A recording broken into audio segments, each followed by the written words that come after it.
Kita ke kasus korupsi, Saudara. Guna mengungkap perkara korupsi dana bantuan sosial COVID-19, KPK menggeledah sebuah gedung perkantoran yang berada di Jalan. 2 pekan, KPK kembali menetapkan seorang menteri sebagai tersangka dalam kasus korupsi. Menteri Sosial. Kasus korupsi, Saudara, sidang KTP elektronik dengan terdakwa. Saudara, Kejaksaan Agung memeriksa 6 orang saksi terkait kasus korupsi Jiwasraya. Salah satu yang diperiksa adalah mantan Direktur Utama.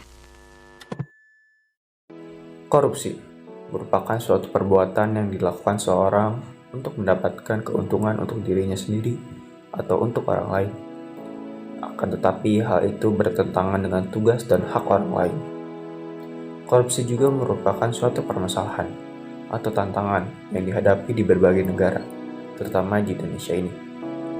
Korupsi di Indonesia memang sudah terjadi sebelum negara ini merdeka. Korupsi merupakan warisan perilaku yang ditinggalkan oleh penjajah negeri ini, yaitu Belanda. Dan hingga saat ini, warisan perilaku itu masih tetap ada, hingga mengakibatkan tingginya kasus korupsi di negeri ini. Lalu muncul pertanyaan seperti, mengapa korupsi ini masih saja terjadi? Kenapa para penjabat masih saja melakukan tindakan korupsi? Apakah mereka tidak melihat dampak bila mereka melakukan korupsi? Tindakan korupsi memang terjadi bila ada suatu kesempatan, tekanan, keserakahan dari para penjabat pemerintah yang mementingkan dirinya sendiri dan tidak mempedulikan hak orang lain. Bahkan pada saat pandemi COVID-19, masih saja ada yang melakukan tindakan korupsi bansos yang dilakukan oleh salah satu menteri negeri ini.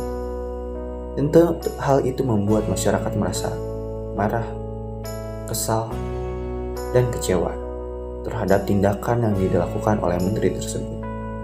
Tak hanya membuat masyarakat merasa marah, kesal, kecewa, korupsi pun dapat mengakibatkan melambatnya pertumbuhan ekonomi suatu negara, menurunnya investasi, meningkatnya kemiskinan, serta meningkatnya ketimpangan pendapatan.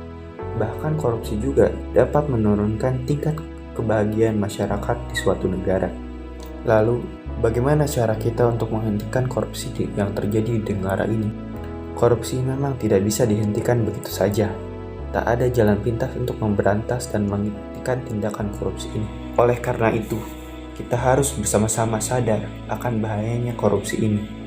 Karena bila dibiarkan, korupsi bisa menghancurkan negeri ini. Maka, marilah kita melawan korupsi untuk mewujudkan Indonesia yang lebih makmur dan sejahtera.